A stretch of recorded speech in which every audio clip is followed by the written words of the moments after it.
Ma grand-mère, comme la grand-mère de Marcel Proust, a toujours adoré les madeleines. Elle en avait toujours une boîte qu'elle ouvrait à 4 heures pour le goûter. J'ai toujours eu une relation très proche avec ma grand-mère. On partait souvent en vacances ensemble. Elle m'emmenait me promener au salon de thé. Et puis il y avait ses goûters, ses petits déjeuners qu'on prenait ensemble. J'en ai gardé des souvenirs merveilleux. Hier soir, je me sentais seul. Je regardais la télévision, une émission pas très intéressante. Je m'ennuyais. Et comme je traverse quelques difficultés dans mon travail, je me sentais angoissé, stressé. J'étais pas bien. Et j'ai commencé à ressentir une pulsion. J'avais bien mangé et j'ai commencé à ressentir une envie de manger. Et la première chose à laquelle j'ai pensé,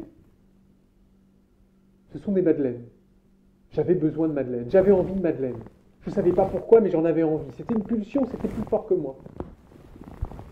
J'ai failli même sortir de chez moi pour aller à l'épicerie acheter des madeleines, parce que j'évite d'avoir des gâteaux, bien sûr. Comme je sais, comme je suis gourmand, j'évite absolument d'avoir tout ça à la maison. Est-ce que j'avais besoin de madeleine en réalité? Bien sûr que non. Par contre, j'avais besoin d'autre chose. J'avais besoin d'amour, j'avais besoin de réconfort. J'avais besoin de me sentir protégé, aimé, à ce moment particulier où je ne me sentais pas bien. Et mon inconscient, eh bien lui, il cherchait une solution à ce mal-être. Et la première solution qu'il a trouvée, c'était les madeleines. Mais ce n'est pas les madeleines qu'il voulait en fait. Il voulait la personne qui me donnait les madeleines. Il aurait voulu que je sois comme un enfant, réconforté par cette grand-mère aimante. Et comme ça, il se serait senti bien. Et donc, ce que je voulais, ce n'était pas l'aliment, mais ce que signifiait l'aliment. Alors, qu'est-ce que j'ai fait hier soir, quand j'ai pensé à tout cela? Eh bien, j'ai fermé les yeux, tout simplement. J'ai mis la musique, une musique qu'on écoutait le matin. Et je me suis mis à penser à elle. Je me suis mis à penser aux merveilleux moments qu'on passait en vacances, à ces moments de partage, de tendresse, d'amour qu'on avait eus. Et quelques minutes plus tard, quand j'ai rouvert les yeux, eh bien ma pulsion avait disparu, ma faim aussi, j'étais bien.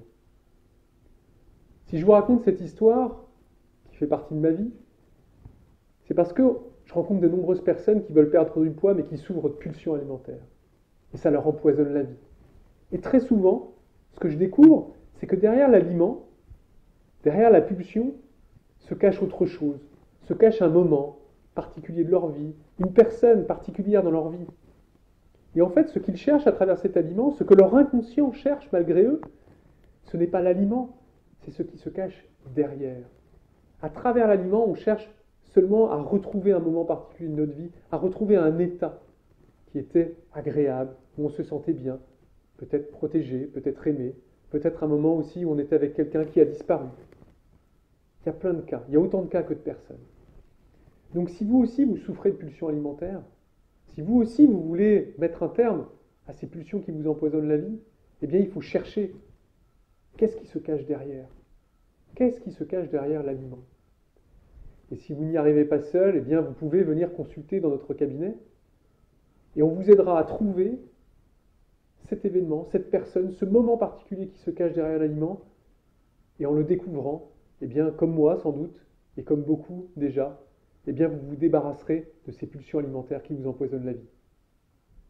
Je vous rappelle mon livre, La méthode 10-10, que vous pouvez lire et qui raconte tout ça, les liens entre la psychologie et la diététique. Si vous êtes passionné par ce sujet, je vous recommande vraiment sa lecture qui va vous permettre non seulement de découvrir des choses extraordinaires, mais aussi d'avoir une alimentation saine et équilibrée de façon durable. Écoutez, je vous remercie en tout cas de votre attention et vous dis à très bientôt. Au revoir.